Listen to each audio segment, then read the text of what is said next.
Karen Thompson had always been the type of person who acted first and thought later. At 34 years old, she worked as a marketing manager in downtown Chicago, but her real passion was photography. She loved capturing moments that told stories, especially during her travels around the world. This particular Tuesday started like any other day, except Karen had decided to take a different route to work. She walked past the old courthouse where a ceremony was taking place. Morning sun cast long shadows across the stone steps, and Karen noticed the formal gathering of people dressed in their finest clothes. Local politicians, city officials, and curious onlookers had gathered to witness the swearing-in of new royal guards. It's an honorary position that had been recently established to honor the city's historical ties to British culture. Karen pulled out her phone to capture some photos of the event. The guards looked impressive in their bright red uniforms, complete with tall black hats and polished boots.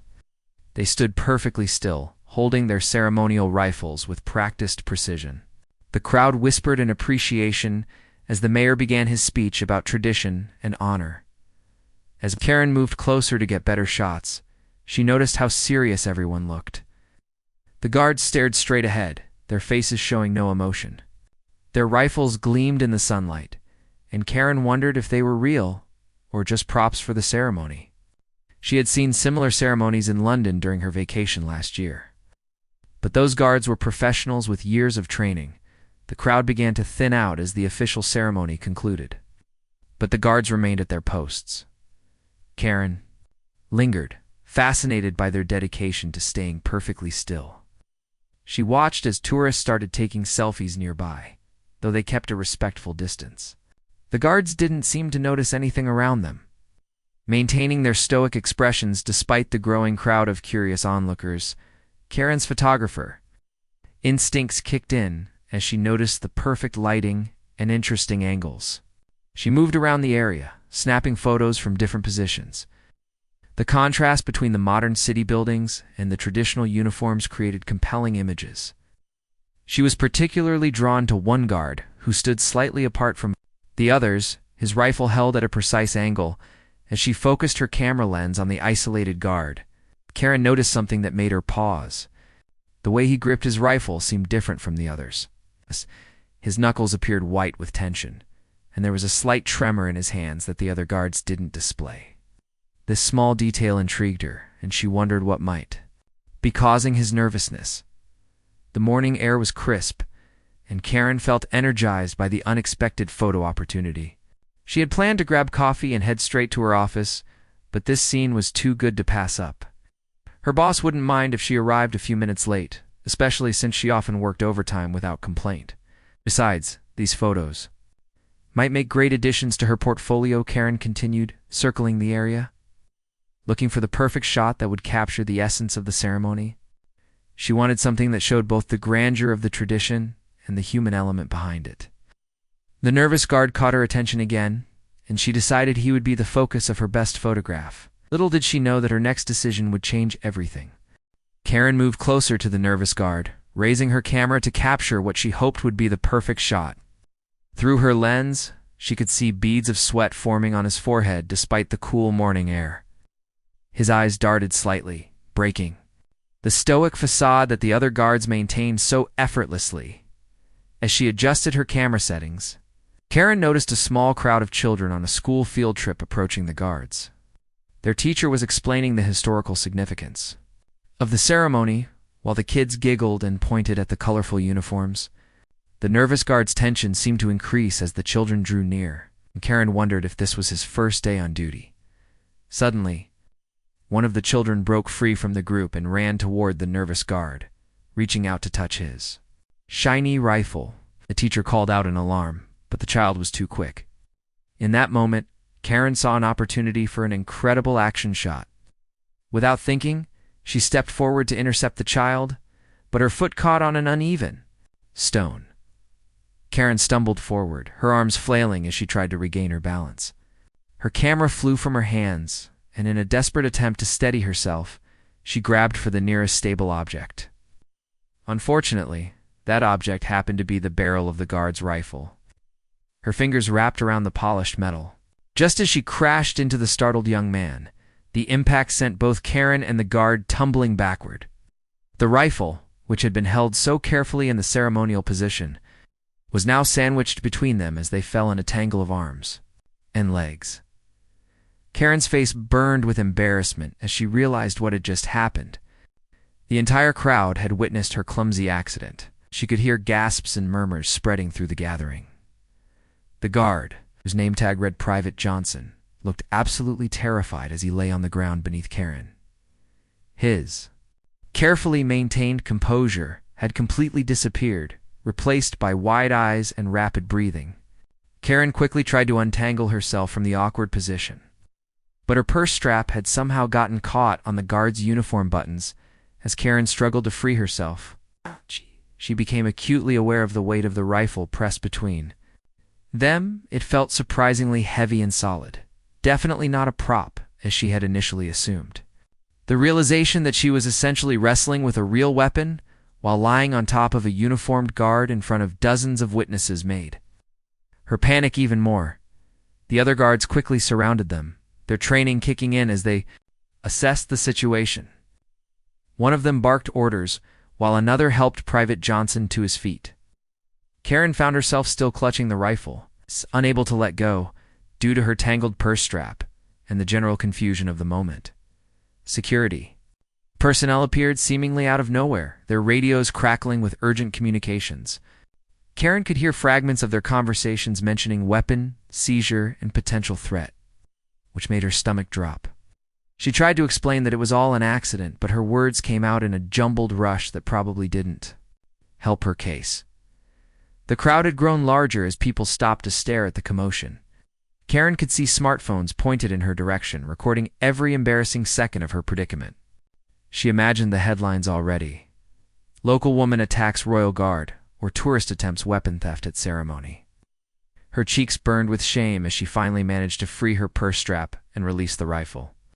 Within seconds of Karen releasing the rifle, 2 security officers had her arms gently but firmly restrained. Private Johnson was being helped to his feet by his fellow guards, his face pale and his hands shaking as he reclaimed his weapon. Karen's heart pounded as she realized the seriousness of what had just occurred, even though it was completely accidental. "Ma'am, we need you to remain calm and cooperate with us," said the lead security officer, a tall man with kind eyes but a stern voice. Karen nodded frantically, still trying to catch her breath from the fall and the shock of the situation. She could see her camera lying several feet away, its lens cracked from the impact with the stone steps. The crowd around them had grown significantly, people craning their necks to get a better view of the drama unfolding. Karen heard whispered conversations and saw fingers pointing in her direction. Someone in the crowd shouted, "Is she a terrorist?" which made Karen's blood run cold. She had never felt so misunderstood in her entire life. Private Johnson was being questioned by his superior officer, and Karen could overhear parts of their conversation. Apparently, this was indeed his first day, and he had been specifically warned about maintaining control of his weapon at all times. The young man looked devastated as his commander explained that this incident would need to be reported and investigated thoroughly. Karen felt terrible for causing problems for Private Johnson. She could see that he was probably only a few years younger than herself, and this job likely meant a lot to him. Her accidental interference had potentially put his career at risk, and the guilt weighed heavily on her shoulders as she stood between the 2 security officers.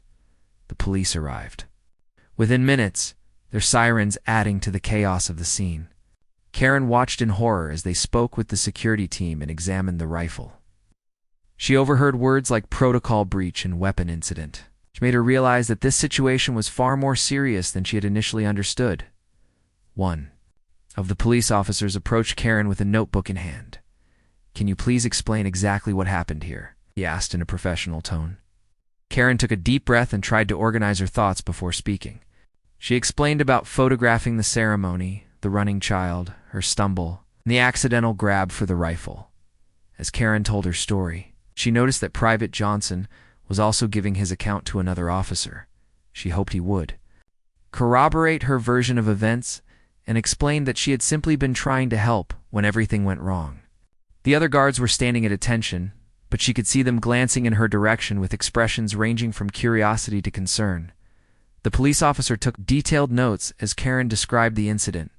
She mentioned her profession as a photographer and her genuine interest in documenting the ceremony. She also emphasized repeatedly that she had no intention of taking the rifle, and that the whole thing was an unfortunate accident caused by her clumsiness. After finishing her initial statement, Karen was asked to wait while the officers continued their investigation.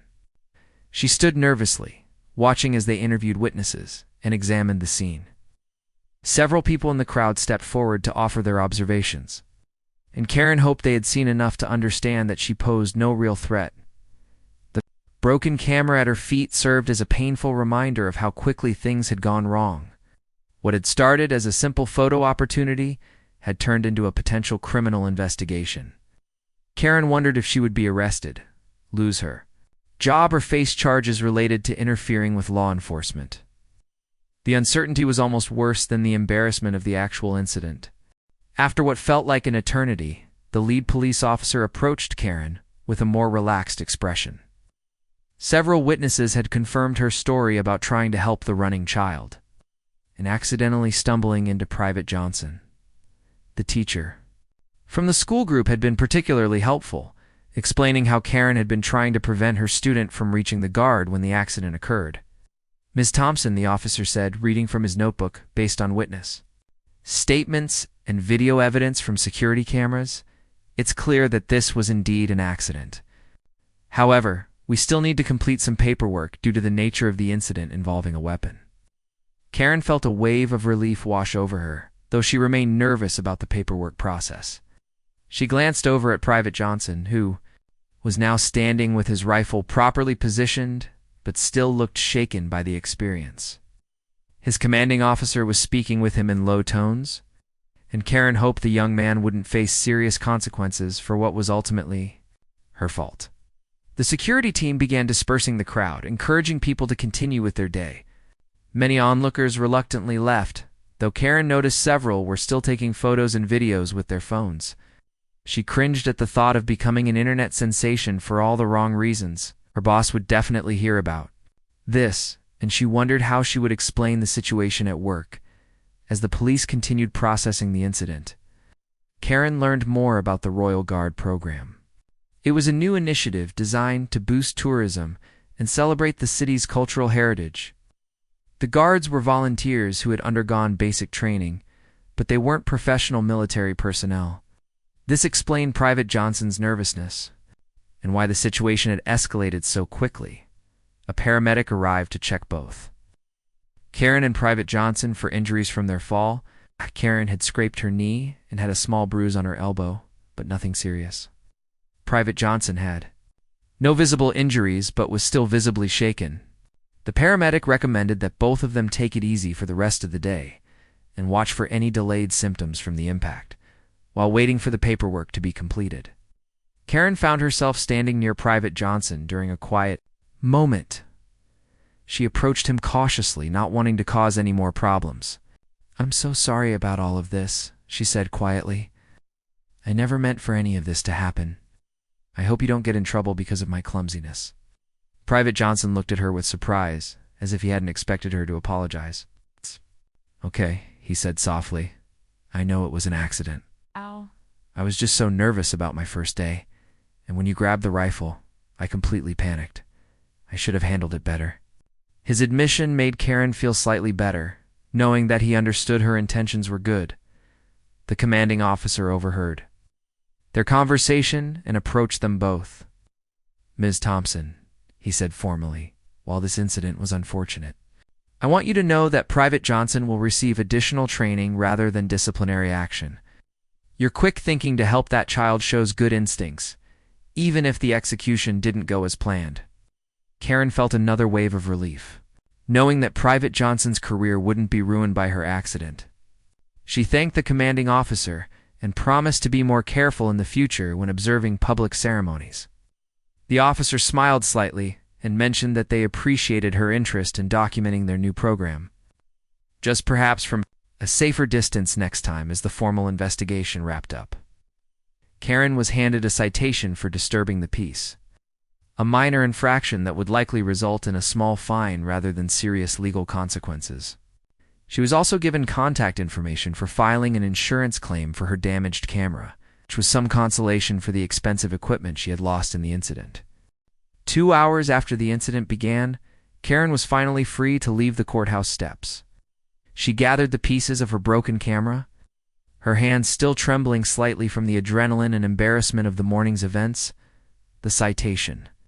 In her pocket felt heavy, a tangible reminder of how quickly good intentions could go wrong.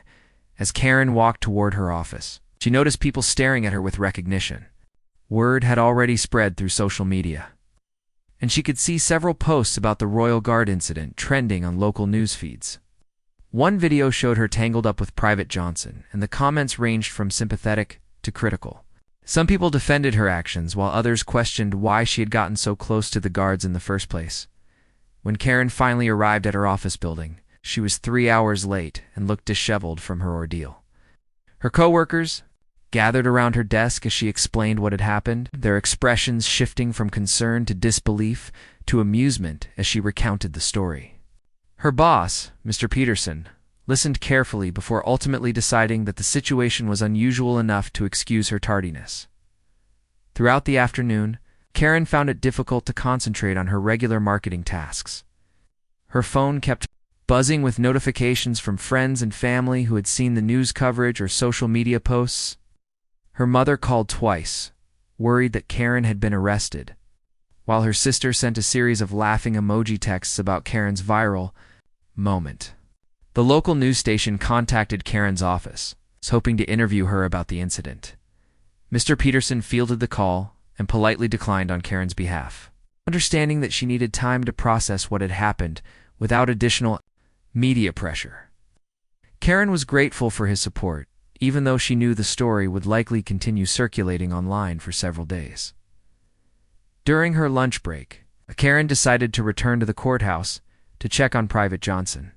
She felt responsible for the difficulties he might face and wanted to ensure he was okay. When she arrived, she found him still at his post, though he looked more composed than he had that morning. His fellow guards greeted Karen with curious but friendly nods. Private Johnson was surprised to see Karen return, but he appreciated her concern for his well-being. He explained that his commanding officer had been understanding about the situation and that he would receive additional training rather than punishment. The incident had actually become a learning experience for the entire Royal Guard unit about handling unexpected situations with civilians. As they talked, Karen learned that Private Johnson's real name was Marcus. He was a college student studying history who had volunteered for the Royal Guard position to gain experience and earn some extra money. His passion for historical reenactment had led him to the role, but his nervousness about performing in public had made his first day particularly challenging. Karen and Marcus discovered they had more in common than they initially realized. Both were interested in photography and history, and both had experienced the anxiety of performing in front of crowds. Their shared experience of the morning's chaos had created an unexpected bond between them, and they found themselves laughing about some of the more absurd moments of the incident. Before leaving the courthouse for the second time that day, Karen asked Marcus if she could take a proper photo of him in his uniform with permission this time and from a safe distance. Marcus agreed, and Karen used her phone to capture a dignified portrait that showed him in his element, confident and professional. It was a small gesture, but it helped restore some of the dignity that had been lost during the morning's confusion. As Karen walked back to her office, she reflected on the unexpected lessons of the day. Her impulsive nature had created problems, but it had also led to helping a child and eventually forming a new friendship. The incident had been embarrassing and costly, but it had also shown her the importance of thinking before acting and considering the consequences of her decisions. 3 weeks after the incident, Karen's life had returned to a relatively normal routine, though she remained slightly famous in her local area as the woman who grabbed the guard's rifle. The citation had resulted in a small fine and community service requirement, which Karen completed by volunteering to photograph events for local charities.